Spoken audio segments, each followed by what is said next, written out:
Good morning, good afternoon, good evening, good night. Welcome into episode 104 of the Second One podcast. Joining you today is myself, Shiz. We also have Brother Mo Snell and Mr. Tahim Green. Fellas, how y'all feeling today? What up? What up? What's going on? All right, so how this podcast works, we talk mostly about sports, hip hop, politics, and everything in between. We try to give it to you straight, no chaser. And if we offend you, we apologize slightly. How we kick things off, we have our taking a shot segment where we give a bold prediction about one of the topics that I just named. Collectively, we do well, but you're taking a shot, you're bound to have a few hiccups here and there. So I'm gonna kick it off. I'm gonna take it to this AFC East. So as we know, we heard the news that Sam Darnold is out this week. He injured his shoulder in the last game, so we don't know how long he's going to be out. My taking the shot is this. And, I may look like a fool, but I also may look like a genius too. I think Sam Darnold might have played his last game as a Jet because they're going to lose, the majority of their games. They might go 2-14, maybe 0-16, who knows? And they're going to be in prime position to draft this Trevor Lawrence. So I think what might happen, which is a slight possibility, they might let this Joe Flacco rock out, lose every game or maybe win a game or two, trade Darnold before this draft, and take Trevor Lawrence. So my taking a shot is that Sam Darnold may have played his last game as a New York Jet. Tahim, I see your face. I'll kick it to you.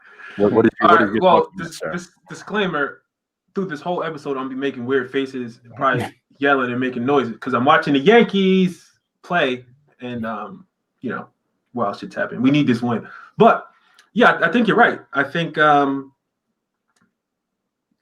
whole Jets organization is just a fucking dumpster fire. So the only thing they can really do to right this ship is pull Darnold, save him so he doesn't get hurt anymore, try to tank every game, and hopefully nobody else goes undefeated so you don't have a down to the wire first pick. They get the first pick. They can take Lawrence, and then they can trade Darnold to another team and get some more picks and help their defense out, maybe even get another running back because I think Le'Veon Bell is probably on his way out of there as well. So, yeah, I can see that happening.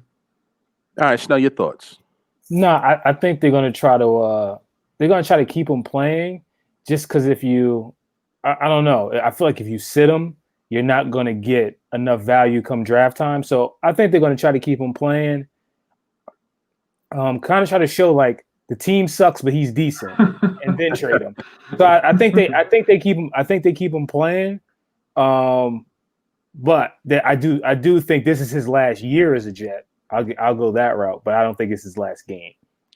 Okay, yeah, it's just something that I think this Trevor Lawrence to the Jets is going to start to really pick up eventually, and I'm thinking that this might be like another addition to my taking a shot. I'm thinking like, if things don't work out with Dak, like we missed the playoffs or, we're one and done. If the Jets are in prime position to take this Trevor Lawrence, if you're the Cowboys, you offer like a second, third round pick for Darnold because he's going to be on a rookie contract for 2 more years and let Dak walk and not pay him that $40 million. What do you guys think about that? Something like that happening? That's one way to go. Yeah, but I mean, I don't know. It all depends on what Dak is going to ask for again this year. I mean, if the Cowboys don't make the playoffs, Dak has no fucking leg to stand on. He can't ask for $40 million and expect to get it. He can ask for it and they can laugh at him. But I actually think the Cowboys right now, the way that they're set up, because like I said, every week we say on paper they are one of the best teams in the NFL. If they keep that team and then they go into next year and they can get Dak on a friendlier contract, then who knows? They could be better next year. But as it goes, like right now, you can't give Dak what he wants pay wise because the team isn't good. So, like you said, if you lose Dak, then you got you got Dalton back there, and then you can possibly go for Darnold. So Dak is not. He's not that commodity that he was before the season started because now the Cowboys are trash. So here's the thing, like he's going to get a minimum of $37 million because of the second franchise tag. That'll be where the number starts at. So that's where the contract negotiations will start at $37 million per year minimum. Not if I own the Cowboys. That's what I'm saying. So if you're Dak, like Dak is going to ask for that. So if you're Jerry, what do you do? Like, do you it's a big roll of the dice if you go the Darnold route or another quarterback route.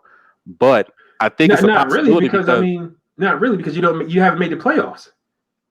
Yeah, I mean, he's going to put up a lot of big numbers, huge numbers this year, like touchdowns, yards, whatever.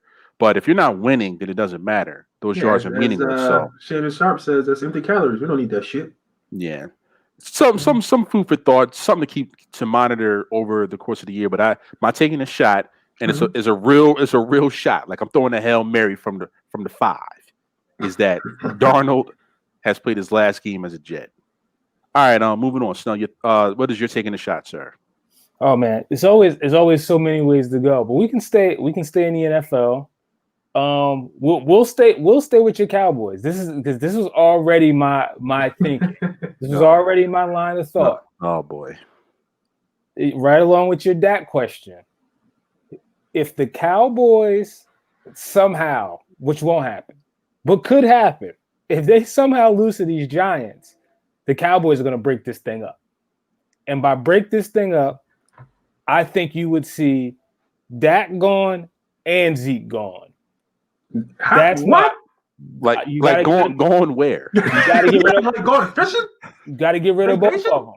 I think if you lose to if the Cowboys lost to the Giants, which shouldn't happen, but could happen because they should have blown out the Browns, who are awful, without a Nick Chubb in the backfield. So if you somehow lose to this Giants team, that means it's time to reset. It's time to restart. You got to dump the big salaries. So the first 2 guys to go, that's where you start. Is if you're talking about Dak leaving, there's no point of bringing in a quarterback to waste another year of Zeke if you're not going to win, because you're going to have to take a step back, and that's what you don't want to do. So now you got to trade high, and that's where you start. Is getting rid of the big contracts, and those are the first two guys to go. If you're not winning and you're like, hey, we can't afford Dak, and we just went, you lose to the Giants. That means you're staring at like 6-10, and that's already bad. So you're staring at 6-10. You don't have Dak, and then you're saying, well, we're going to go to Sam Darnold, and that's going to turn this thing around. No, it's going to take Sam Darnold another year or 2 to learn the offense. By that time, Zeke's done. Zeke's done in 2 to 3 years. Like, it's just the nature of the league. So if you're a smart owner, if you can't get a deep playoff run this year, I don't think it's worth it to hold on to Zeke for 2 to 3 years with a rookie quarterback or a quarterback that needs to learn the offense. I don't think it's worth it. I don't know. Lots to unpack. Taim, you could go first, though. I think Mo was batshit crazy. Okay. I think he's half right. I think if they don't do anything this year, I think you come off of Dak. I don't think you come off of Zeke, because I think Zeke's issues stem from more Dak than anything, or the offense starting slow, or his issues can start with the offensive coordinator or whatever the coach's name is. McCarthy? Yeah, McCarthy. Because, all right, so we see in the games, Dak's putting up crazy numbers. Like, he's putting, Hall of Fame numbers, throwing 450 yards. But he's not doing that in the beginning of the games. When you do that in the beginning of the games, you loosen the defense up, then you can run the ball. And, that's when Zeke is most dominant. They're not doing that. They're getting away from the run really, really early. They're getting down because the defense is the issue. The defense is letting teams go up 2 touchdowns on them. So then you have to put Dak in there and he has to throw the ball.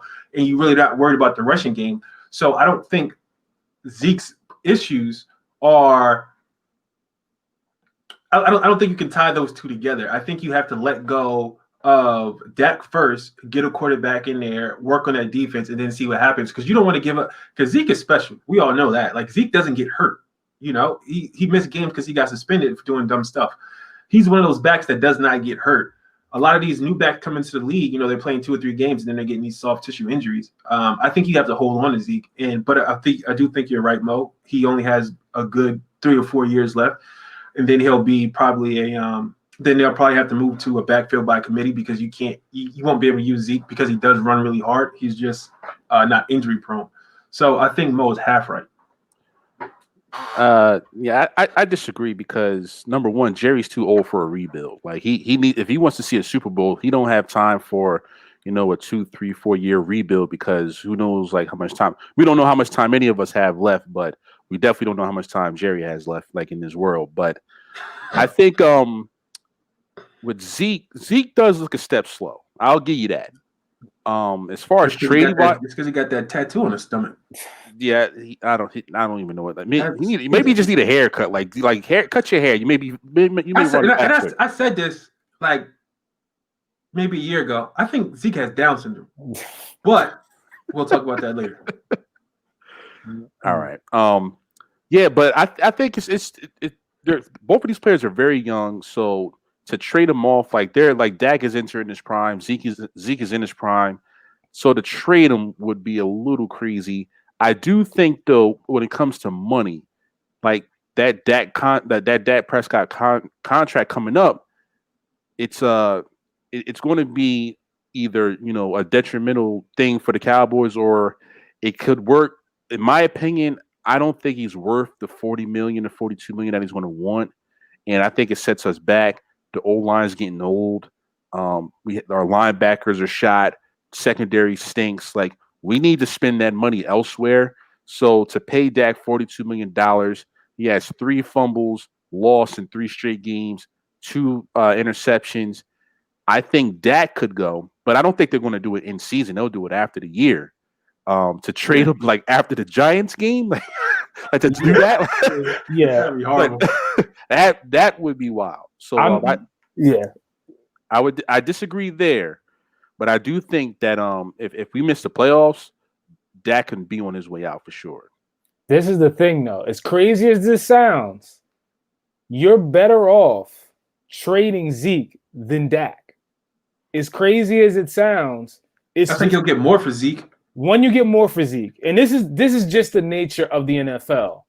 You get more for Zeke, right? You get more if you trade him. You get more in return. But look at the teams that have had great running backs, and you get rid of them, and what happens? Like nothing really happens. Like if you're the Rams and you get rid of Todd Gurley, you didn't really lose anything. Like you really didn't lose that much getting rid of Todd Gurley, besides you freed up a lot of money. The same thing with the Steelers getting rid of Le'Veon Bell. It's Le'Veon Bell, but we didn't really lose much. Like James Conner's a solid back. He's a solid back. He's no Le'Veon Bell. No. So it's like if you're going to get rid of a running back, you can take a step back from running back. The same thing with the Chiefs. The Chiefs lost Kareem Hunt. All right, let's keep on rolling. There's not if you're a running back, how good to fill that position, Zeke's special, but it's easier to fill a running back position than it is a quarterback. It's just the nature of the beast.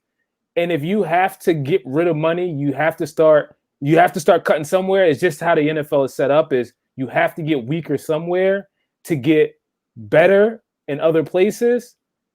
Zeke may be the answer of you're going to if you trade him, you're getting a bunch of picks, you're getting you're getting whatever you want in return.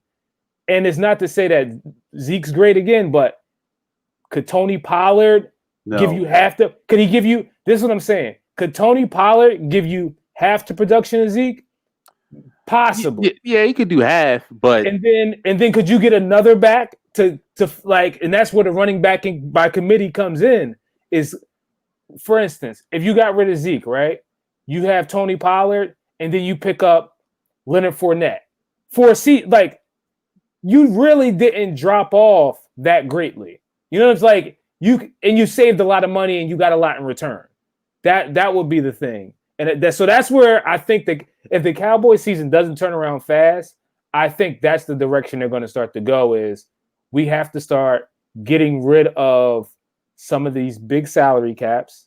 Zeke will be the easiest because you'll still have the whole passing game will be in order. Timing will be in order.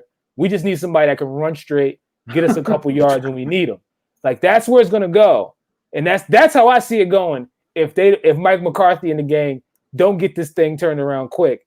And Mike McCarthy also is he's a fan of not having big talent at running like in key positions. Like he's just known for doing that. So you just got to watch out. That's what I would say is watch out. Yeah, if we first of all, we're going to talk about this Giants Cowboys game in a minute, but if we lose this game, I would be like, yo, I might be done with football for the rest of the year. Like I think I might be done. If you lose this game, immediately after the bell, you're going to get a text from me. Oh, I'm sure. I'm getting texts from everybody. I'm getting a call from my dad. I'm getting a call from my mom. I'm getting calls from everybody like across the state. Like it's going to be real bad. I am 100% sending you 15 memes in a row. Yeah, we'll talk about that in a minute. But all right, Tiny, what is your taking a shot, sir? All right, so my taking a shot is I'm taking a shot and I'm going to go to the NFC East. I'm going to go to these Redskins. Oh, now, this is far-fetched. You're going to team. Yeah, the team. The team. They're not the Redskins anymore. I'm sorry.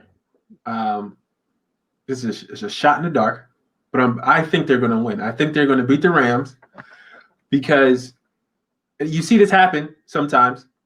Teams game plan against a certain offense. They have a certain guy in mind of who's going to be back there calling the passes. They like to move coverages to the person that quarterback likes to go to. They have a new quarterback in there. They got Allen in there, and it's not like the Redskins don't have weapons. They do. They just had Haskins back there, and he was bad. So I think the Redskins beat the Rams. That's my taking shot. You're smoking crack. Absolutely. I don't care. I don't care. The Reds, stop. They're not the Redskins for one. The team. I mean, the Washington football team. I apologize. Nah, how? Like, I mean, Kyle Allen. Kyle Allen turns the ball over a lot too. Like it's like he's going to try to move the ball. To church. He's going to start moving the ball down the field, but he can't. Like he's going to turn the ball over. I can't see it. Like I flat out just cannot see it. The Rams. All right, man. The Rams were woken up by having a close game against the Giants. They're not going to allow the football team to like sneak up on them. I think they'll be fully prepared, fully buttoned up for this game, and Ron Rivera's he's a good man. He's fighting cancer. He's a firm-headed coach. Like he seems like a good man, but I think this Kyle Allen move was totally ridiculous. Haskins only been in the league for a year and 4 games. And you're gonna bench him? Like he hasn't even played a full year yet. So he might be seeing something else in practice, though. Yeah, I don't think that's the case. No, I'm saying to go and bench him. He sees his play on Sundays, and then he sees like inconsistencies in practice. Unless Haskins like cursed him out or something. That's what I think. I think something else happened to that extent of like Haskins just telling everybody off like we suck. And I see it more of like Haskins probably being like detrimental to the team, like just being like, "Yo, we're not good. This is terrible." I don't. I mean, I can blame him, but I don't blame him all at the same time because they're not good. Yeah, I don't know. Snow, what are your thoughts on the football team beating the Rams this week? That's not. I don't see that happening. I don't see that happening at all. They're just not. To me, they're just not a good. They're just not a good team. No pun intended. Like they're not. They're just not a good team.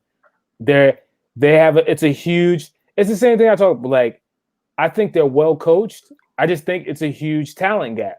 Like it's just nothing you can do about that. Is we don't have skilled receivers that can get away from these corners. We don't have good quarterback play. Our line isn't the best, and we're going against a well-oiled machine. This is not going to go in your favor. Like that's just That's just how it goes.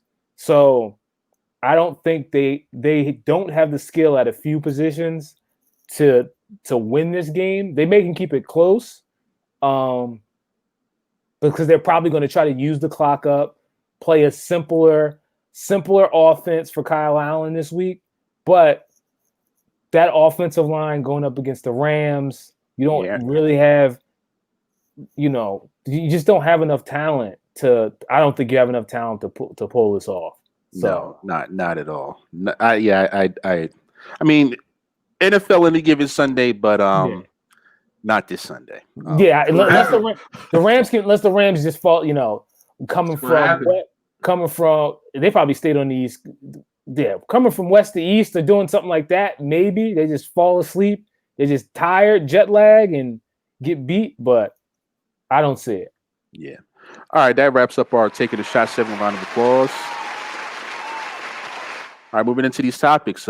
Thursday night football, Bucks at Bears. Bucks 4-point road favorites. Bucks came off a good win last week. Tom Brady, 5 touchdowns, 5 different receivers. He's looking like the Tom Brady of old. He did throw a pick 6 again, but I don't know if that was on the receiver, if that was on Tom. But they got it figured out. And Chargers going Chargers. They find incredible ways to lose a football game, and that's exactly what they did again.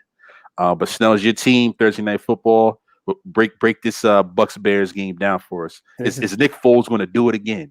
Listen, man, keep this Nick Foles in as a starter. I'll tell you that, because he stinks as a starter. I don't know why. I don't know why or what it is, but that team, they didn't look good. I watched some of them. They just didn't look good. So keep this Nick Foles in.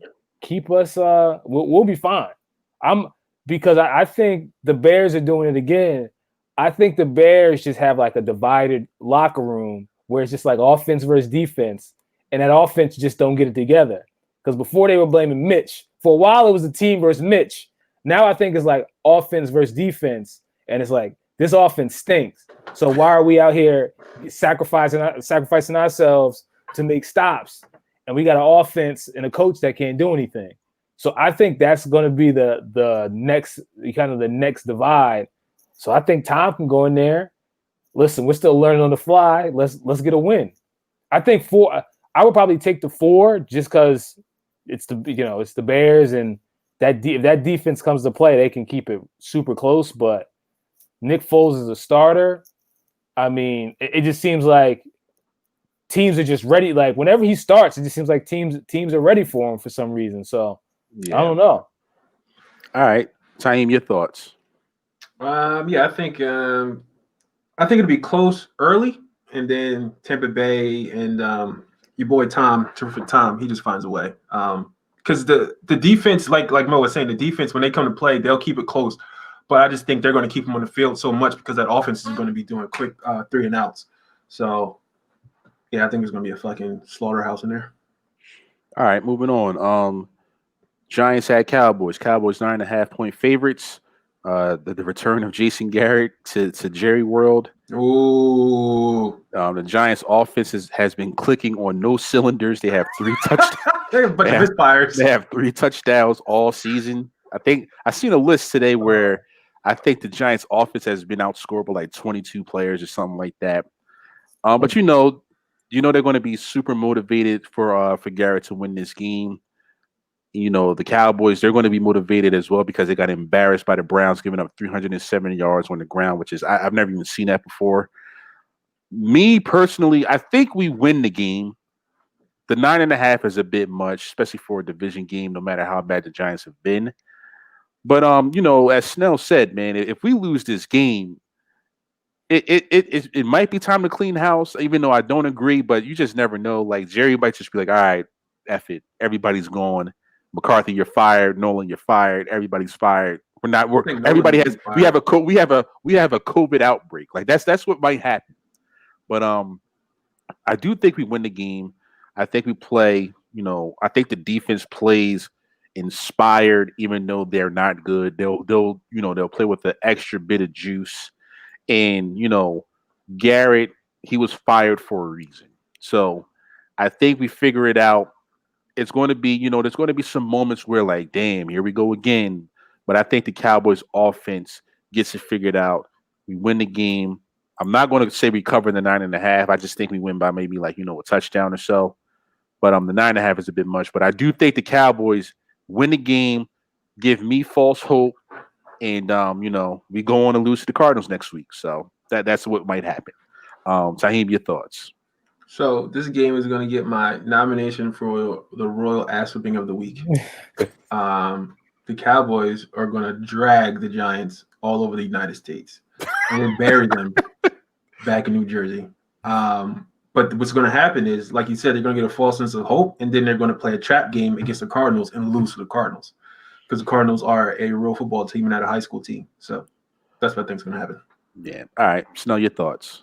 Yeah, like I said, man, look, the thing is if these Cowboys because they just keep teams in the game, especially early. Like, they just let teams go up and get these leads on them early. Luckily, the Giants stink, like you said, and their offense. Yeah, the offense is horrible. Yeah, they don't have an offense. But if somehow the Giants get a lead, it'll be troubling. At any point, if the Giants get a lead, I think even if the Giants get a lead, I don't think it'll be a lead to the point of it's like 4 touchdowns. So Dallas will be able to come back because Dallas can put up 30 points in a quarter. But this is the thing, though, right? If you're just looking at the Giants, the Rams are a pretty potent offense. They held them to 17 points. That's true.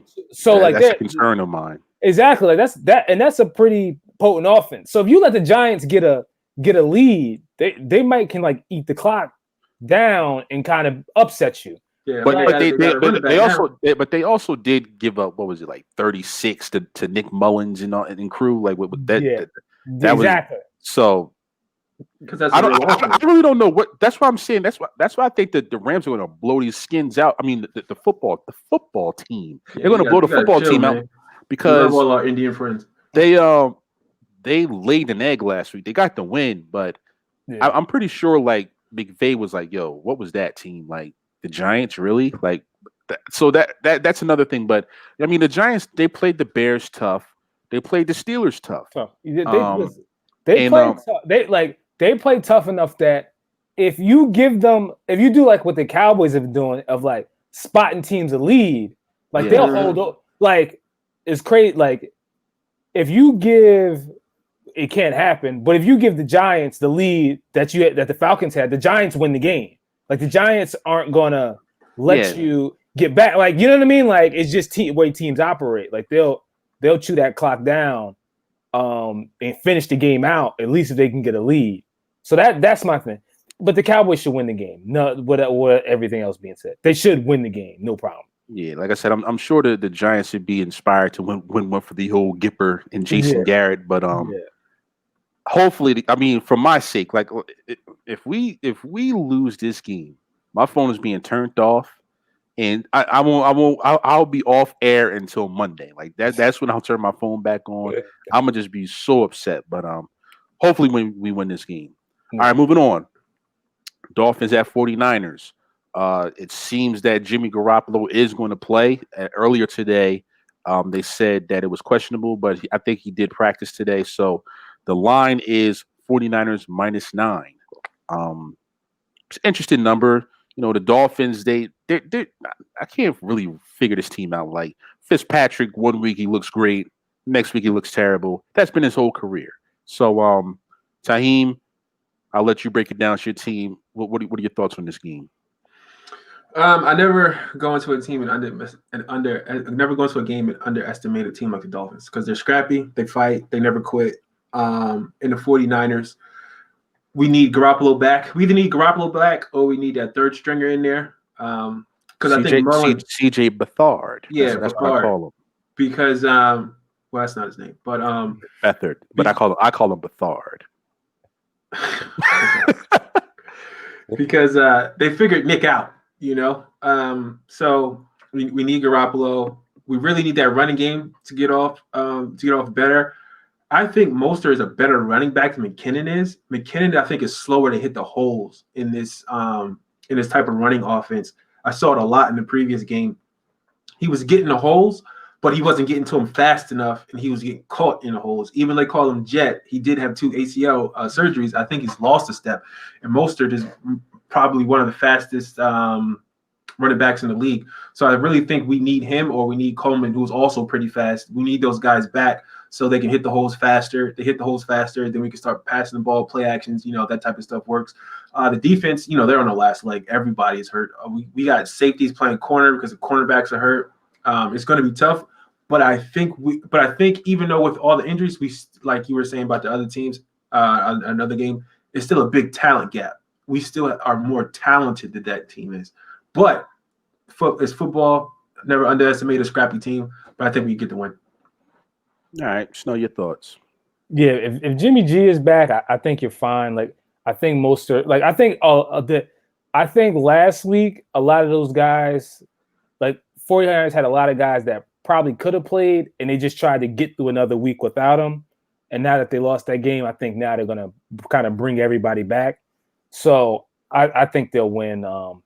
I think they'll win fairly easy. Nine's a lot, just because who the Dolphins are, like they'll be down 16 with a minute left and still go down and Get a cheat one. Yeah, get a score and go for two and ruin your night. So I don't think I would give them that many points, but I think the 49ers win. I think a lot of those guys, like I said, that were injured, that were probably could have played, and they just set them out. They'll come back. They'll be fine. And then the Dolphins just don't have the coaching and talent yet. Because like I said before, last week, I thought last week was a trap game because we were super confident after we beat the Giants. We go into a team that's pretty banged up, just like we are, and we think, we're going to get that win. And they, like you said, I think they sat guys to get them that extra week, and it ended up costing us in the end. So, yeah. All right, moving on. We have the Cardinals visiting these Jets. Cardinals, they kind of got exposed a little bit last year. They went into Carolina, lost the game by 10. So maybe they're not as good as we thought they were, or maybe it was just a lackadaisical effort. But with the Jets, as I said, Darnold's out, Joe Flacco's in. I mean, I really I would expect the Cardinals to just go in here and just put a beating on these Jets because Flacco can't move at all. The talent on the Jets is just poor. And, the Cardinals have a bad taste in their mouth for that performance they put forth at Carolina. I'm not sure if they, if they went back west and came back east or whatever, but I think the Cardinals go in here and they get a win. And I think they cover the 7.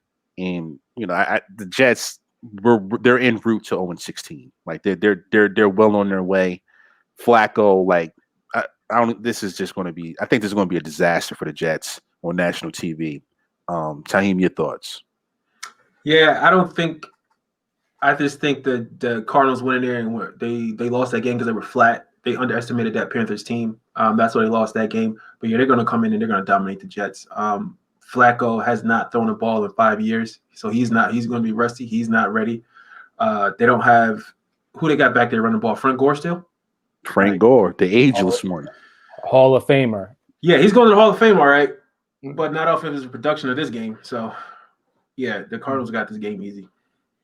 All right, Snow, your thoughts? Yeah, the best thing Joe Flacco is good for is the deep ball, and the Jets have a bunch of 5'7" receivers running around that aren't fast. So that's just not gonna work out. I think it'll get ugly again. I'm still shocked that Adam Gase has access to the building. If they didn't fire him after last week, I'm guessing they'll go ahead and lose this one and he'll keep his job somehow. But I'm kind of shocked that he's still. They're not going to fire. They're not going to fire good old Gase. Not till at least the end of the season. Yeah, we got some coaching firings to talk about. Yeah, in a little bit. And we're going to talk about it. But if you think about it, those two guys are on the same par. So if you fire one, you got to let go of the other one. Yeah, it's remarkable that they're still employed, but who knows? All right, moving on. Eagles at Steelers. Steelers 7-point favorites at home. Steelers had a week off because the Titans weren't following the rules. So they're well rested. Interesting game. That Carson Wentz. I think he's a good quarterback. They don't have any weapons though. Steelers, they're going to be pissed because their bye week got messed up, and they're home. They might be getting fans this week because Pennsylvania just passed a rule that they're going to start allowing fans into the stadiums. So I think the Steelers do win the game. Covering the 7 might be a tall task, just because like the Eagles, they might get a cheap touchdown late. But I do think the Steelers take care of business and continue on with their good season. Snell, your thoughts? Yeah, I mean, I don't really know what to do with these Eagles. The Steelers, it should be a good game, man. I don't know. I don't know if these Steelers may fall asleep on this one and really just kind of overlook them, especially coming off that bye week. They may do that, but the Steelers should win the game. Like they should just win the game. The Eagles offense just doesn't have enough, I think, to produce to keep the game close enough. So I think the Steelers should win the game, but I could also see the Steelers just having that bye week, being a little rusty, thinking we're facing a bum team, kind of taking it easy and possibly losing a close game. So I could see that happening also. But the Steelers should win that game. Yeah. All right, moving on. Sunday Night Football. Vikings coming off a win at Houston. They will be traveling to Seattle to play the Seahawks. Seahawks 7-point favorite. Let Russ cook. I mean, they continue to win. I don't see the Vikings going into, I don't see the Vikings going to Seattle to win a football game. Kirk Cousins, there's just statistics out there that if he doesn't play at the 1 o'clock slot, he's just a bad quarterback. Like he's so routine. He's when they're playing in the prime time game, his record is not good at all. So I expect that the Seahawks continue with their momentum. They win this game. Prime time Russ doesn't get much better than that. I think they cover the 7 and they move on to 5-0. Tahim, your thoughts? Yeah, I think the Seahawks, they do their job. Yeah, like you said, let Russ cook. That team is cooking on all cylinders right now. You talking about another team that was misfiring? This team ain't misfiring. Yeah, they're playing the Vikings. The Vikings are underachieving. So, yeah, Snow, your thoughts? Yeah, I think the Seahawks should win the game, but I actually think the Vikings will cover the 7. I just think the Seahawks defense is really not that great, and that's a good thing for Kirk Cousins because he's not that great. So going up against a light defense, I think the Seahawks have given up like 400 yards in every game or something crazy like that, which is wild to think about because they're undefeated. Yeah. But if Kirk Cousins doesn't have to meet that resistance of facing a pretty good defense and he can move the ball a little bit, they keep the game close. I think if Russ has the ball last, though, it's game over. So I think the Seahawks end up winning the game, but I think it'll actually be a really close game. All right, moving on. Monday Night Football, we have Chargers at Saints.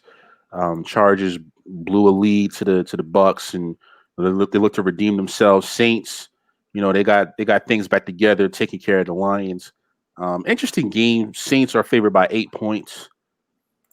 I think they cover it. Just Monday Night Football, rookie quarterback Anthony Lynn. Chargers notorious for doing dumb things. I think the Saints get this game. I'm not sure about covering the 8, but I do think that the Saints take care of business and win this football game. And they start to get things back together. Playing the dysfunctional Lions, and then you playing the Chargers at home on Monday night. Those are 2 good games to get your stride back. Michael Thomas might actually be back, so that's going to be a big plus. But I do think the Chargers have enough talent to maybe get like a backdoor cover. So I may take the points, or maybe I just stay away from the game. But I think the Saints do take care of business and win this game. Taim, your thoughts? Yeah, I think the Saints win this game. The Chargers, like you said, they find a way to lose. They get Mike Thomas back. They're going to be. I think the offense is going to get their stuff together a lot faster. They're not going to. It's not going to be a slow starting game for them. Because, their weapons, Kamara, you got Thomas on the outside, and you got Emmanuel Sanders as your number 2. You're pretty deadly. Yeah. All right. So, now your thoughts? Yeah. I just think the Saints, they win the game. I don't think the Chargers, they're just not together enough, I think, to win, just to know how to win games. They just find a way to lose, and this is not this is not the place to go if you can't. If you don't know how to win, this is not the place to go learn how to win. A Monday night Saints game. We're not going to discover ourselves tonight. So yeah, I think the Saints win pretty easily. Yeah. All right, moving on. Titans. They have they were forced to not play last week due to COVID. They have a COVID outbreak pretty much, and we learned today or yesterday that they've been breaking the rules, and they were told to not come to the facilities to practice, but what they did is they went to either a high school or another place to get some practice reps in, and they were told not to do that. So now the COVID numbers continue to go up. I think it's at 20 now. It might continue to go up.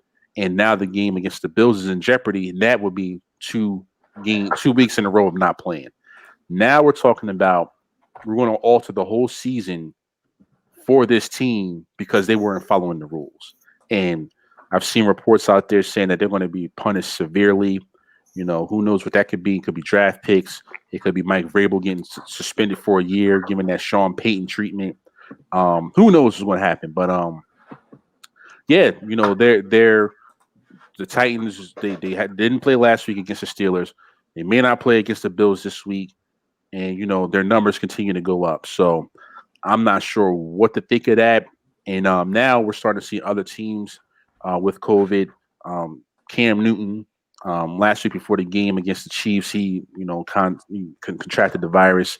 Now Stephon Gilmore has it, and there were there were times where he was close to Patrick Mahomes, and that's the last thing this league needs is for Patrick Mahomes to have the coronavirus. So we'll see, man. But at the end of the day, going back to the Titans, punish them severely because you know what? You don't follow the rules, you get punished. Snell, your thoughts? Well, for me, the greatest punishment to give them is just make them forfeit the game. So that's what I would do. Make them we don't need to get into anything else. Like the greatest punishment, you get a loss. Like you don't get to play at all. So I would just until they're fully clear, like you're just gonna lose games. So this Bill game's a loss. If the same thing goes on next week, that's another loss. However you try to configure yourself to get to the playoffs, that's on you. But for the time being, fine them. Make them forfeit the game and don't pay them. That's really the easiest way to slow everything down. And that's what I think anyway. Because at the end of the day, if you can't make the playoffs, you don't generate revenue. You're losing games. That's all that matters. So. That would be my easy fix of let's not overthink it. We got other things to worry about. We got a lot of other teams you have to worry about that aren't doing, having scrimmages at high schools after you just had an outbreak. Like, y'all just lost. We're just gonna make y'all forfeit next week game, and now you'll understand what happens if you continue to go out. So that'll be it. All right, Time, your thoughts. Yeah, I didn't even think about that, but Snell brought up a good point. Just take the game from them. But then at that point, once you start doing that, I think what Snell brought this up before. If you were deep into the season and you got a team, you got the Jets, right? They ain't got no wins yet. They're going to the strip club. They're going to get COVID, and they're going to play. They're going to show up Sunday and play a game and affect everybody else. Yeah. So it just goes to show you, like, you can't this is something that's really, really hard to try to control and contain because of the nature of it. Like the NBA was able to do it because their rosters aren't big and you can put these guys in the bubble. You can't put an NFL team in a bubble because that's you're talking about 53 active people on the roster, and then you're talking about all the coaches too. You know what I mean? You don't have any centralized facility that big to house, that many teams, all 32 teams. So it's a bad situation. I don't think the cases are going to go away. I think more people are going to get it because there was somebody else. I think they played for Las Vegas that tested positive. Yeah, they had that party. Who had a party? They didn't have a party. They were at a charity event. It was a party to me. They was at a charity event where they were all together, no mask. They was just out there. So yeah. So people are still doing the no mask thing. They're doing it in big open areas, and then you can kind of tell that the NFL really doesn't care about the player safety because they're opening the stadiums up now. Like, and you already have players that are testing positive, and now you're going to open up the stadiums. You don't know where these people have been. You don't know what they've been doing. So you're possibly introducing somebody that got COVID from work into a situation with a stadium full of people. Not full of people, but a stadium with people in it. And then you're giving COVID to other people. Like, I get it. We all want sports, but at some point, what's more important, people's lives or these sports? NFL thing is sports, and Yeah, I mean, well, that's why we know who runs the NFL, right? Yeah. So I don't know, man. I just think that the forfeiting of games definitely will be a severe punishment, but I also think they're going to take it a step further. Like, they might make them forfeit, they might suspend Vrabel, they might take draft picks. Like, I just think I think like I saw a report saying that's going to be severe punishment, and I think all cards are on the table. So what remains to be seen. All right, moving on. We had a coach get fired. Bill O'Brien, head coach of the Houston Texans. He was also the GM, and if he was just a coach, he might have been all right because they've won the division 4 out of 5 times or something like that in the 4 out of the last 5 years. But as the GM, you trade DeAndre Hopkins, don't get a first-round pick. You give up a lot of capital to get Laramie Tunsil and Kenny Stills. And, you're getting into fights with your star player, J.J. Watt. You can't be both. Like, I think with Bill O'Brien, I don't think he's going to be unemployed for long. The type of control he wants, he needs to go back to college. Like, he needs to go back to where he can recruit his own players, have that firm discipline. That's the type of control he wants. That doesn't work in the NFL. And to be honest, I don't even know how he got the GM job and a head like that. You rarely see that in the NFL unless you're like an established coach like Bill Belichick or somebody like that. So for Bill O'Brien to get that was really interesting. But I don't think he'll be unemployed for long. His type of style works in college, not in the NFL. And when you're fighting with your star player, you get things expedited. So Bill O'Brien, peace. All right, tell me your thoughts.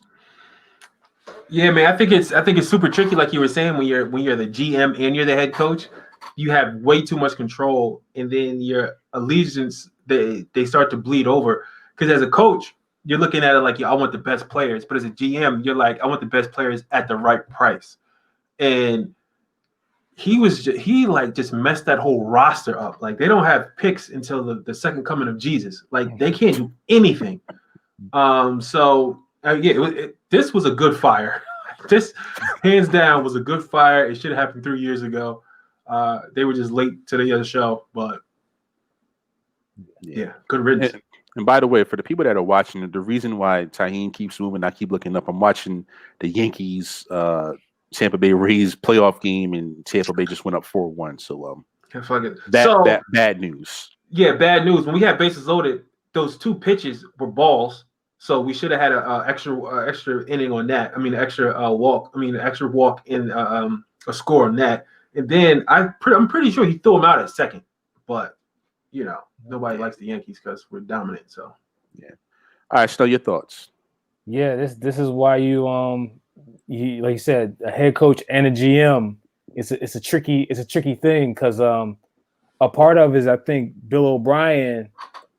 If you're the GM and the head coach, as the head coach, you think you can get away, I'm good enough. Like, this offense can produce without DeAndre Hopkins. Like, that's your way of thinking because you also coach the team.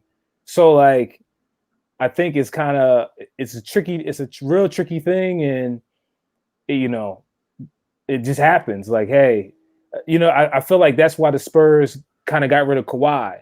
It's because Pop thought, like, I'm kind of running the GM and I'm the head coach. Like, we can survive without this Kawhi. Like, really, it should be like another voice, like, we'll get rid of you before we get rid of Kawhi.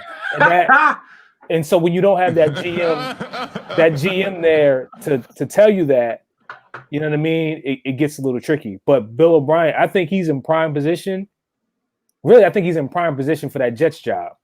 I think he's the perfect person you want because you have like a young GM So you get kind of a veteran coach with some GM knowledge to kind of fill that gap. So, and he's familiar with, the Bill Belichick system. So, you don't get slaughtered going into that game every year.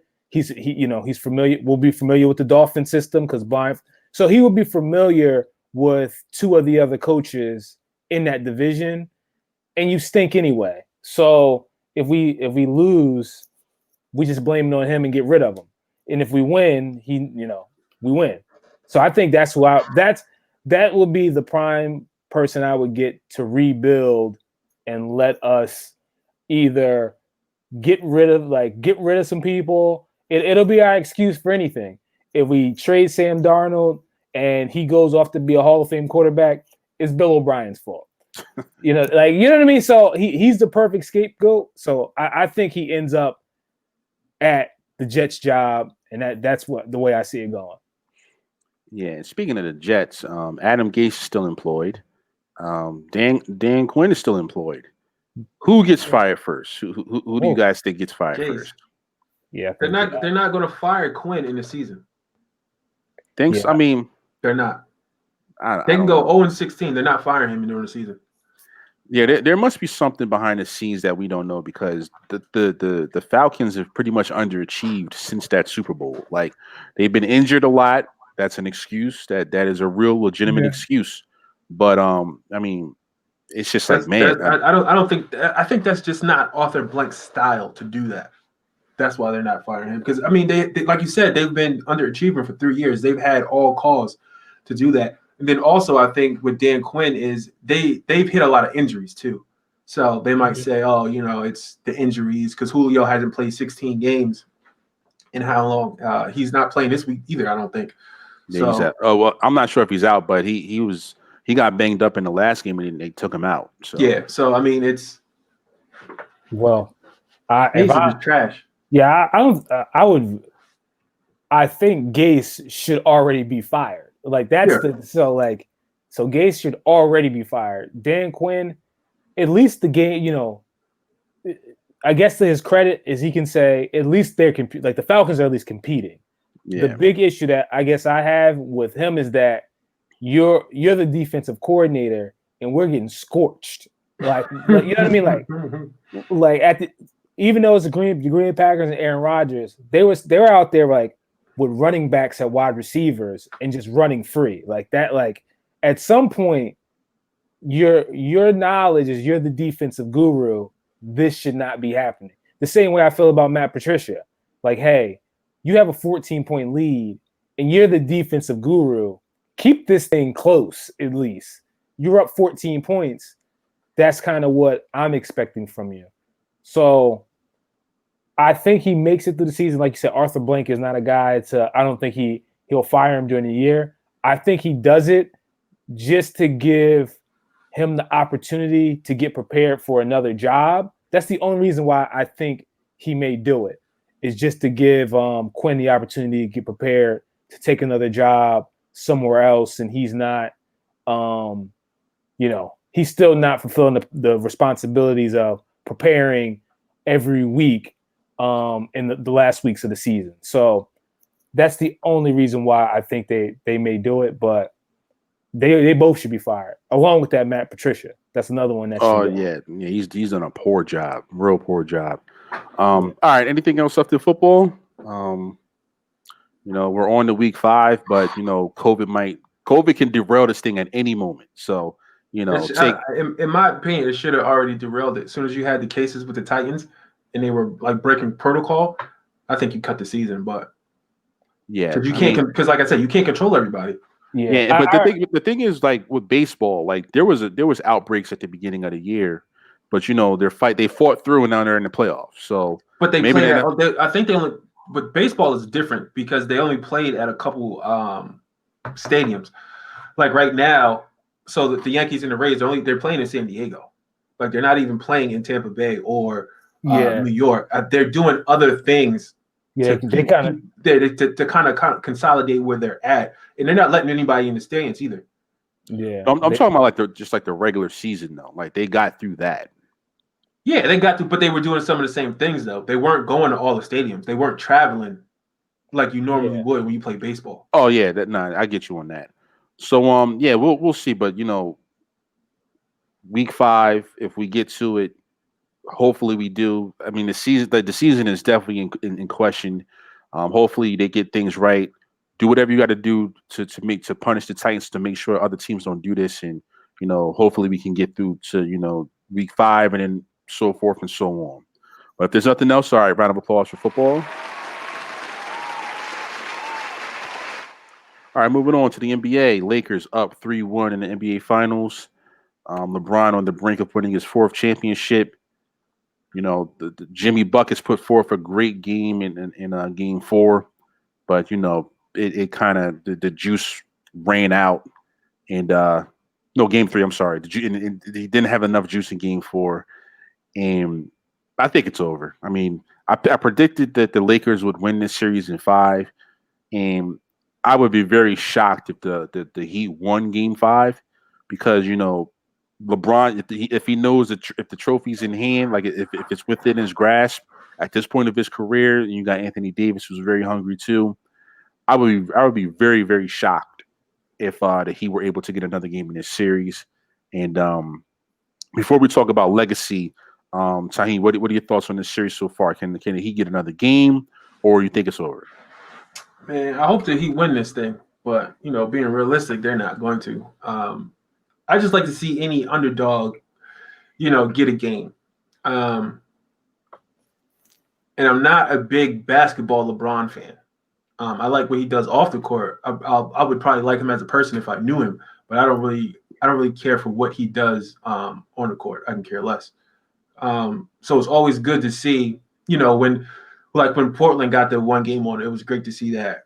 When the Jazz were getting games on them, Utah, when they got games on them, it was good to see that. And then to see the Heat, a depleted Heat team, get games on them, it was always good to see that. But yeah, I mean, realistically, they got this one. They just have too many players compared to the Heat. So yeah, I agree. Snow, your thoughts? Yeah, I think the Lakers got it. I like you said, I can't see LeBron even letting this thing get more interesting than it needs to be.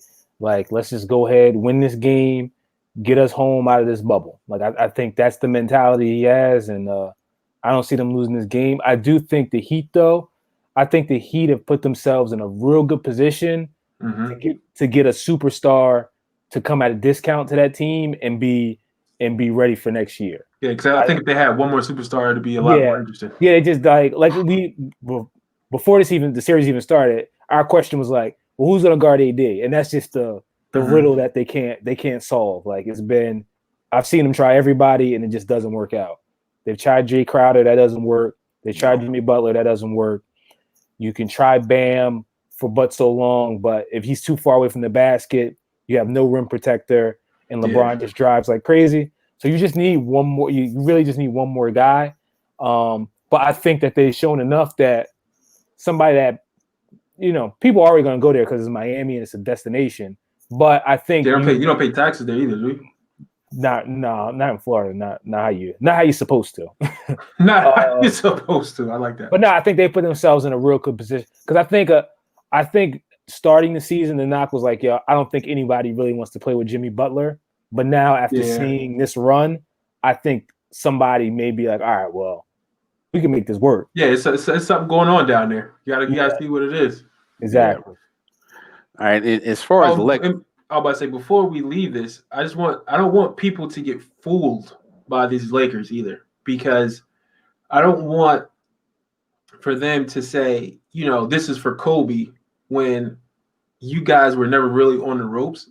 So so they didn't have to dig deep, you know what I'm saying, for that like extra push. Like they went out and lost these games because they got beat. It wasn't because they were overmatched or they were the underdog, anything like that. So because I know somebody's gonna do it when they win it, they're like, oh, this is for Kobe. Like, this is the easiest road to the fucking championship ever. So y'all need to calm the fuck down. Yeah, I mean, this is not in Kobe's name, because I think you got to go through some turmoil for it to be a Kobe thing, because Kobe was a beast. He was, you know what I'm saying? Like, you could put Kobe out there by himself, just by himself. He doesn't need 4 other people. He'd probably beat you. Yeah, I mean the season is definitely the season and the title is definitely going to be dedicated to him. I do agree with you that the road wasn't as hard as as Any we of Kobe's like championship runs, like none of them. we were robbed of that Clippers series, and who knows what would have Yeah, happened then? Maybe the Lakers would have still won, and then yeah, you then if they had like the Clippers series and they won that, then because Clippers are a really good team, they match up very well with them. But I mean, like, come on, like they had to play the Jazz, yeah, well the Nuggets, the Nuggets. I'm sorry. yeah, but it's moving on to like the legacy. So this would be LeBron's fourth title. He would be 4-6 in the finals. Does it? Does it move him closer No. does it move? It doesn't move him past Jordan to me. It doesn't move him closer that much. Mm-mm. Does it move him to the Kobe level? Does it move him Mm-mm. to the Magic level? Does it? Mm. Where does it put him? Well, for me personally, he'll never be on the Jordan level or the Kobe level because, like I mentioned before, those were two killers. Like you put them in a game, you're gonna win it. The game's on the line, you're gonna win it. They're not gonna go to the free throw line and miss free throws. They're not gonna miss game winning shots. They're not gonna pass the ball, and they're gonna take those game winning shots and they're gonna make them. But So I think that's what made those guys special. this would give.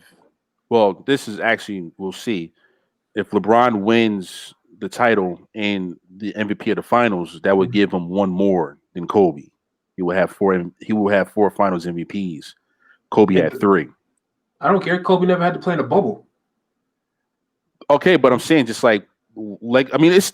I mean, people want to invalidate the championship, but this is still a legit championship in my opinion. I'm not invalidating the championship. What I'm saying is, if you put Kobe in a bubble situation with a team, he'd win a championship too.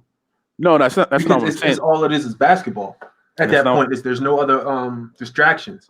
No, that's not what I'm saying. I'm saying is that Kobe would have had four. I mean, Kobe has 5 rings, but he had 3 MVPs. This would give LeBron his 4th if he wins the MVP this year. Does that make an impact for you? Yeah, it doesn't.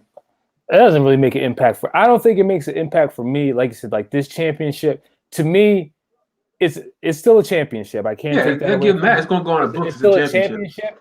But it's as far as comparing it to, like, if you wanted to compare this championship to any of like the greats, like you're saying the Jordans, the Kobes, if you compare this championship to any of those championships, it's the least one. Like it's the most insignificant one of them all. If you're comparing championship for championship.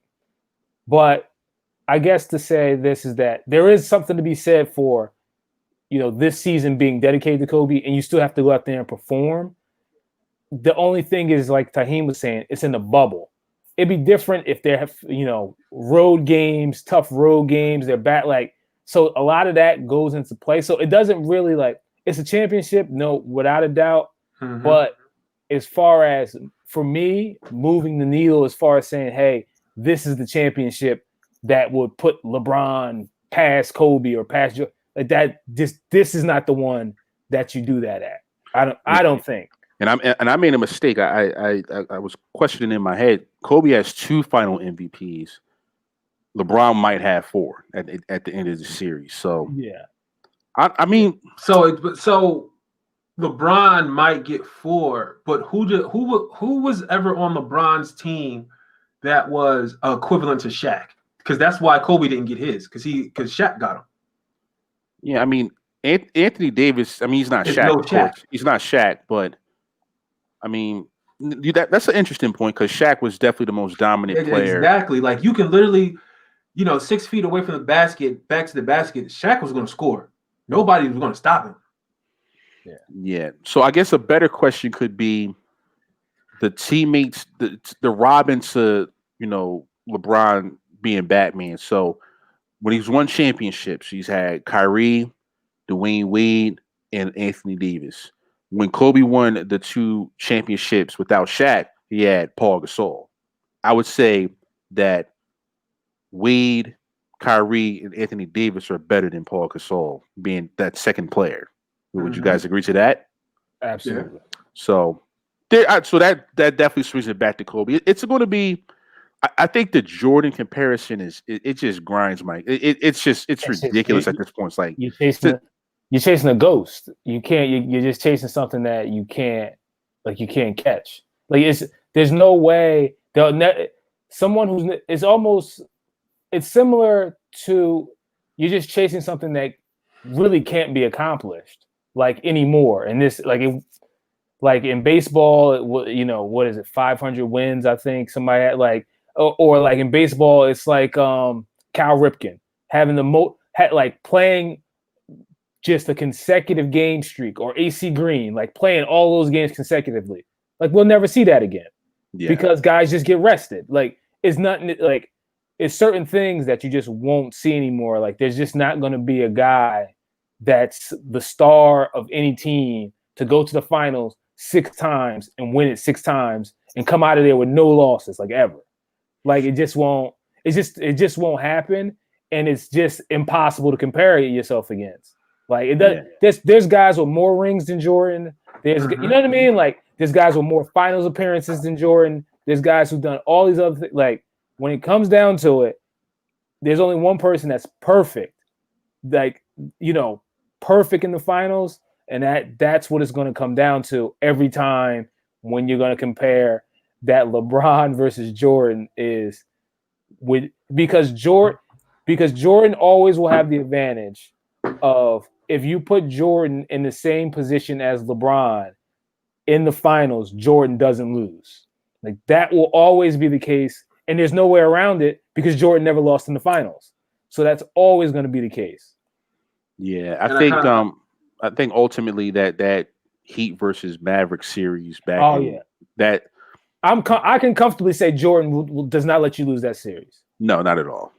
Hell no. So and that's why Jordan will always be to me better than Kobe. I mean better than LeBron, because you knew you had to win in the finals. With like no matter what, he was going to pull his team up if he had to. You know what I mean, to get that win. Like he just wasn't going to go in and lose with him because he wasn't worried about dishing the ball out. He wasn't worried about getting other guys involved. He was worried about winning the game.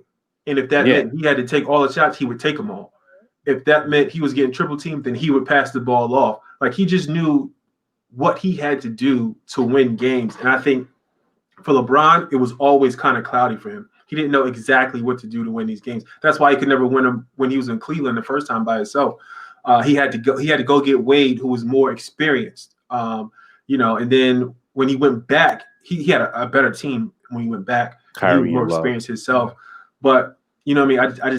I think it takes that experience which Jordan had. Like I think, and somebody else brought this up, LeBron is a better teammate than Jordan, but Jordan would push you to the limits to make sure you won.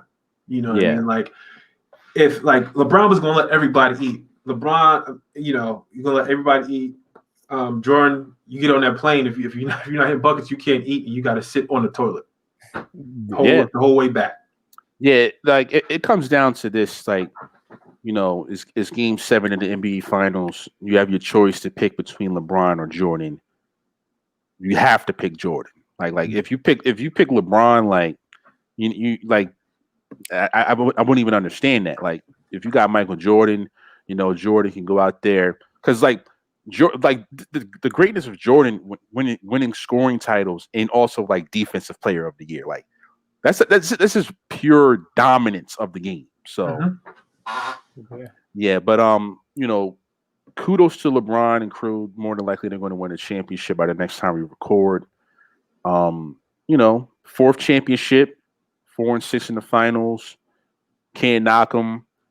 But the legacy talk is going to start coming up. And to me, it's a coin flip between him and Kobe. He's the Jordan thing. He would have to win like 7-8 rings to get to Jordan. Like for even like if he gets to 7, then we can talk. But until then, the only way I've been saying it for a while. There's only one way I will ever put him past Jordan, and that's if he packs up his bags, goes to the New York Knicks and wins. That's the only way. Like if you really want to impress, like if you want to impress me to that level to put you past Jordan, like you have to go into the deep dark abyss and come out of there in a fur You gotta coat. go to there, slay the dragon. Exactly, like something like he'd have to do something like something unseen. You know what I mean? Like really unseen. Because I feel like when he went to Cleveland and won, I felt like that brought him up to Kobe.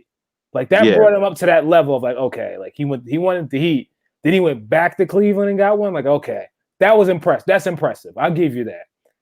For him to get to Jordan, you've got to go. Like he's got to go literally. He's like, I'm going to the Knicks or I'm going to like the Kings and I'm winning it. Like he's got to go somewhere just like, yo, they've sucked for their entirety and now they're coming back. Like I'm bringing them back by myself. Like that's it. I mean, if he came to New York, like, and he won a championship. If he came to New York by himself, y'all still not winning the championship. Yeah, if he came to New York and won a championship, I would say LeBron is the greatest athlete, the greatest player, the greatest human being of all time, of all sports, of all mankind. I think, but you brought up a good question. I think out of history, I think LeBron is one of the greatest athletes. Oh yeah. Athletes, one of the greatest athletes. Because there was a discussion about that. Who's the greatest athlete? It was on another podcast. Brandon Marshall's More Than an Athlete. Mm-hmm. It was on his, and they had a female on there, and she was saying that Serena Williams is the greatest athlete of all time. Maybe. And I was like, she is the greatest women's athlete of all time, but not the greatest athlete of all time. I just think there were other guys that were more athletic than she is, but 100% she's dominated tennis. They should rename tennis to Serena Williams playtime. But I just don't think she's the greatest athlete of all time. There's better athletes than she is. Yeah, I can agree to that. LeBron is up there, like Bo Jackson, Dion. Yeah, Bo Jackson. Because and I think not to discredit her, I don't think she was thinking that deep into how many great athletes there really is. Because like you just said, Bo Jackson, Dion. Because there were crazy guys ass Herschel Walker, like there were guys that were like it's crazy because the really really good guys like the Bo Jacksons and the Herschel Walkers and like maybe the Eric Dickersons because he was so tall and he was running back. It was like they played their sport for not a long time, but they dominated while they were there. Yeah, and like the Bo Jackson playing, like Bo Jackson and Dion playing two sports, like two professional sports, like that's. Because didn't Dion play didn't he play a football game and a baseball game in the same day? Same week. Same week. Okay. Because I thought he played the football game and then flew to Atlanta to play, but it might have been in the same week. So he hit a home run and scored a touchdown the same week. Yeah. And then you got to think about like people like Bruce Lee. Like Bruce Lee was an athlete. He blow your ass up. Yeah. Bruce Lee might be a stretch, but I get what you're saying. But LeBron's definitely one of the best athletes, like all-around athletes we'll probably ever see, for sure. Yeah. I think if Zion can stay off the crawfish, he could possibly move up and be one of the greatest athletes because he is so big and he's so explosive. But he'd have to take better care of his body. He'd have to do like a LeBron, spends like $1 million on an off season on his body. He'd have to do something like that. But because he'd have to have the longevity. But yeah, he can do that. Because then also you got to think about Charles Barkley because Charles Barkley was really big too, and he was explosive. So well, Bo Jackson. That's funny because Bo Jackson said the best athlete he's ever seen is Charles Barkley. Yeah, which is crazy to think about. Yeah, and people forget that like Charles was a big dude. Yeah. And I think people get lost because when you say, "Oh, who's a big man in basketball?" They think of Shaq. Yeah, they automatically go to Shaq. But Charles was like right next to Shaq, even though he wasn't as tall as Shaq. Like he was big, and he was moving, and he was doing. And then he slimmed down and went to Phoenix. That was like pretty like remarkable that he was able to like get like that was like the tip top shape of his career. But he was still very effective when he was with the Sixers. Even with the Rockets a little bit, but with that Phoenix Barkley when he went to the finals, like that was like peak Charles. But, all right, this is a conversation we can always revisit. But I think the Lakers close it out in 5. But hopefully, the longer the basketball, the better it is for us. But round of applause. right, moving on. Yeah, uh, politics. Trump. Politics. Does Trump. well? First of all, Dude is the epitome of a disgrace. um, do you think he has the corona or not? Is it a hoax? Is it a publicity stunt? Even though he's one of the most popular people in the world, what do you think is going on with Trump and his COVID, man? What's happening? I can't tell you. Your security clearance isn't high enough. Yeah, man. Yeah. I don't know. I think he got. I think he had it to some extent, but I think everybody has it. So Like everybody. Everybody has it. yeah, everybody has it. That's how you stay safe. Everybody has it. Everybody has it. I think it's just different levels of it. I think some people got that category 1, and some people got that category 5. Like, you know what I mean? Like, that's where it's at. So I think he had it. I don't think there's any way you put a leader like that in the hospital for an extended period of time unless you really, really have to. So that's my primary reason of thinking he had it. Because if not, you can just call a doctor to the White House and Yeah. you know what I mean? Like yo, why are you? So that was my thing. Like, yo, you must really like. If they took you to the hospital, you really got something. Because they could have just there's no medical staff on the planet they can't get to you, and they didn't bring them to you. So Yeah, they're bringing you there for a reason. I could just picture Trump when he got back to that White House. I can picture him just going to every room, every corner of the White House, opening the door with no mask and just telling the people, "Hey, I'm back. Like I'm back from the hospital. Everything's going to be fine." When he's breathing that COVID air just into the atmosphere, getting everybody sick. So I don't know, man. I mean, the election's coming up. Go out there and vote, and do the right thing. Staying with politics, we have the Pence Harris debate tonight. Um, I expect Harris to put on a good show. Pence doesn't. He don't really talk. So he's the vice president, and when he talks, he kind of makes a fool of himself. So I expect Harris to have a good showing.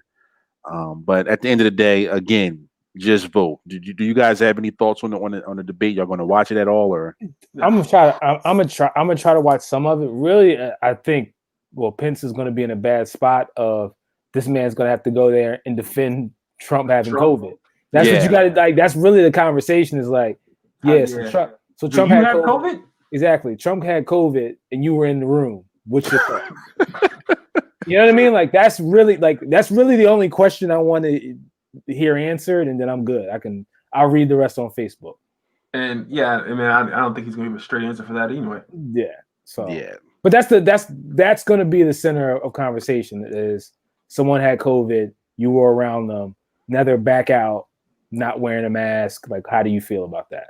So yeah, it's again, go out there and vote, and do the right thing. Moving on to some crazy news. The killer of George Floyd, former officer Derek Chauvin, was released on $1 million bail.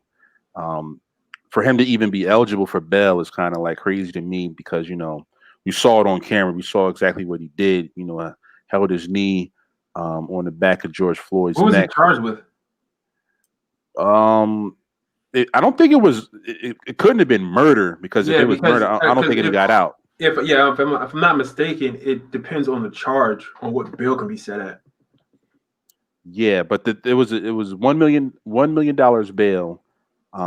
He posted it today, or if you're listening, yesterday, and he's out. And who knows what's going to happen next? Again, just crazy times. The fact that he can even get out is wild. Prayers to the Floyd family, and I want to say hopefully justice is served, but the way things are, we just have no idea what's going to happen. So I can tell you right now, justice is not going to be served. Yeah. To conclude, a little livelier subject. We want to talk about some music real quick. First of all, round of applause to Westside Gunn. Round of applause. Yeah, I put y'all on. Member of Griselda. And I'm going to say this. I think "Pray for Paris" is the first album he released this year. Is the album of the year. Like I said that when it came out. I'm sticking to it. I haven't heard anything that has surpassed it yet. Now, I want to ask you guys this question. So, bar for bar, it's clearly Benny or Conway is better than Westside, bar for bar. But when it comes to making music, songs, albums, I think I might roll with Westside over both of them guys. Am I crazy in thinking that? Tanya, what are your thoughts on that?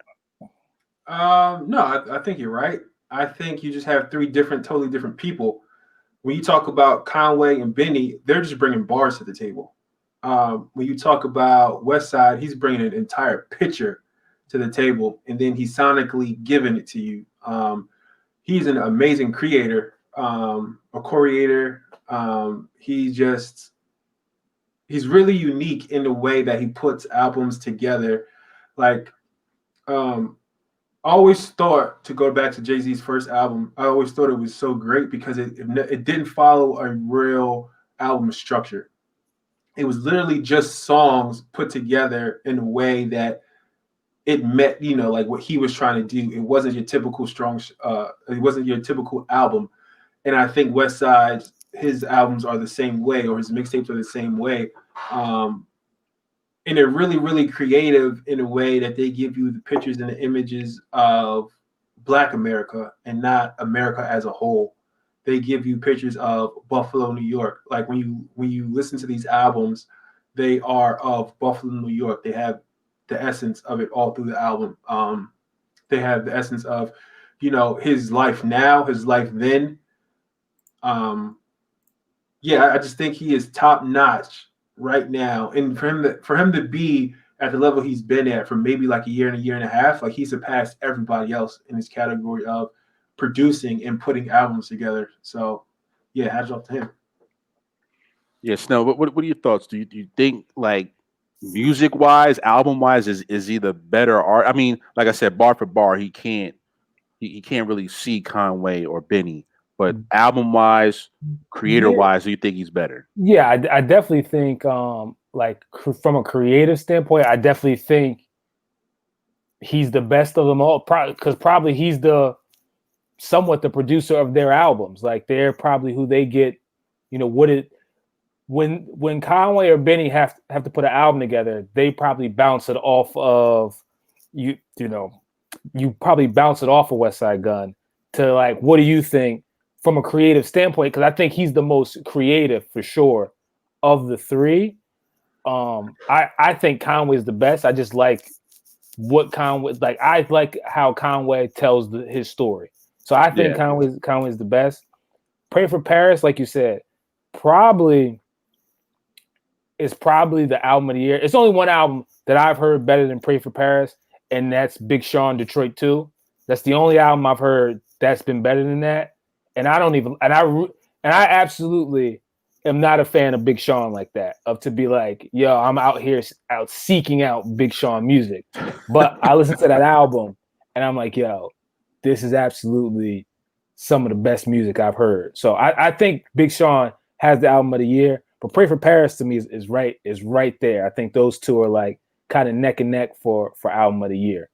And then I didn't listen to Westside Gunn's his latest project just because that's not how I ingest music. I gotta let the hype die down and then listen to it with a clear mind. So, I was listening to it. I've listened to it like 3 or 4 times straight through, and it's just like it's good music. Yeah, Alchemist got a couple tracks on there. Jadakiss got a feature. Slick Rick is on there. Like it's Black Thought is on there. So he got some. I'm glad you brought that up because I was going to say there's a couple artists out there that are really good artists, but they keep making that same mistake of getting that Black Thought feature, and he literally just eats that whole track up. Yeah, so, I thought the way that the song was constructed wasn't that Westside was trying to rap bar for bar with Black Thought because it's just hard to do. Yeah. He was just trying to make like, yo, I'm gonna make this a good song. Yeah, I'm about to say I don't think anybody, in my opinion, can out rap Black Thought. But I think even if you get on a song with Black Thought, Cameron. Bro, I'm gonna just act like I didn't hear that.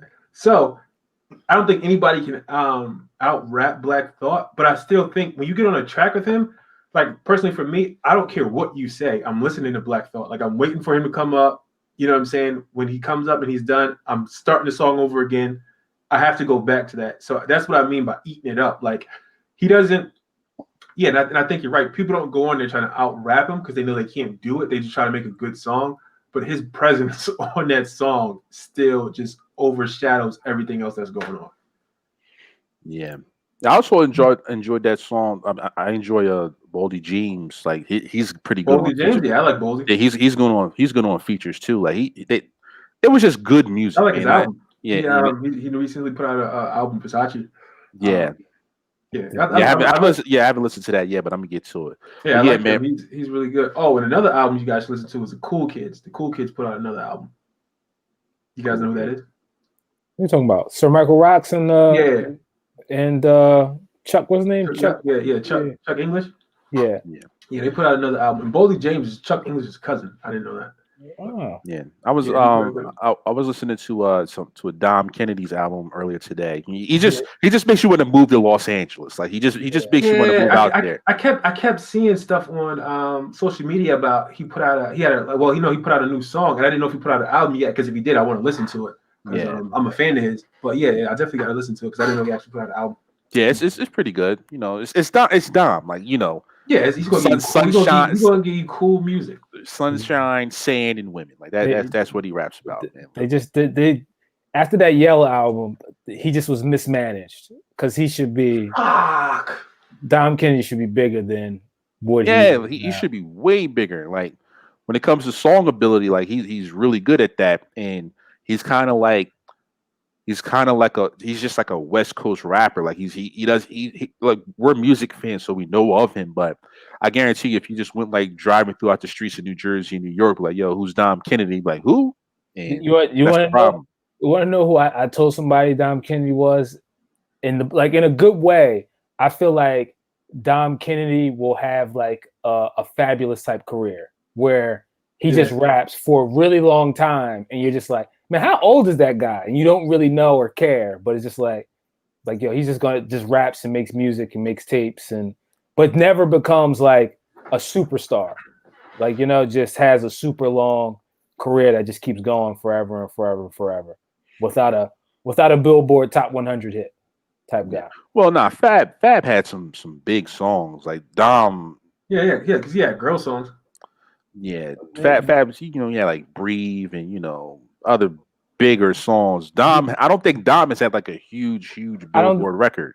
I don't think Breathe was that big in like California.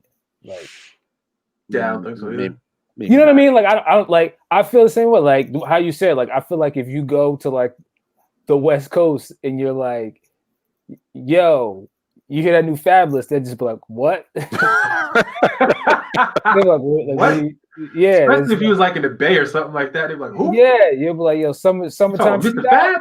Like summertime shootout 2, 3. Like they just be like, come on, man. Yeah, that's true. You know like, what I'm saying? That mixed like that. Like have you heard of the Soul tapes? They're like, who?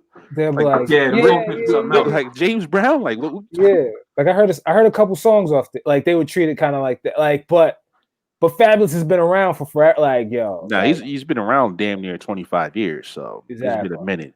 But yeah, all right. Round of applause to Westside and other people making good music. All right. There's nothing else. That was episode 104 in the books. You can find us on social media. We're on Facebook, Instagram, Twitter. Search us at Second One Podcast. We also are on YouTube. Search Second One Podcast, and we should pop right up. If you want to, send us any information, send that over to info@secondone.com. Yeah, man, we just gonna keep rolling. Episode 104 in the books. The video is working out well for us. Ever since Taheem got rid of that 56K, we've been rolling straight. We've been good to go. Any last remarks? Any big plans this weekend? any big plans? I mean, I don't know. I got to ask twice nowadays. I don't know. Listen, man, football, man. That's all we got. You sure? That's it. Good for me. Football. All That's all right. I do. Taim, any big plans? You flying any jets anywhere this weekend, or what you doing, man? No, can you still hear me? Oh, you froze. I can hear you though. Oh yeah, I was gonna say that's too. It's weird because my thing froze, but like everything else is going. But no, I'm not. I'm not doing nothing. I'm gonna go hiking. Hiking. For the first time in my life. Yeah. Come on, man. Come on, man. Well, make sure you wear your protect your skin. Put some off on you or something. Exactly. Do something. Yeah. I'm gonna definitely go prepared. I'm not going out there all willy nilly. Yeah. But all right, if there's nothing else, thank you guys for listening. This is the Second One Podcast, and we get with you guys next week.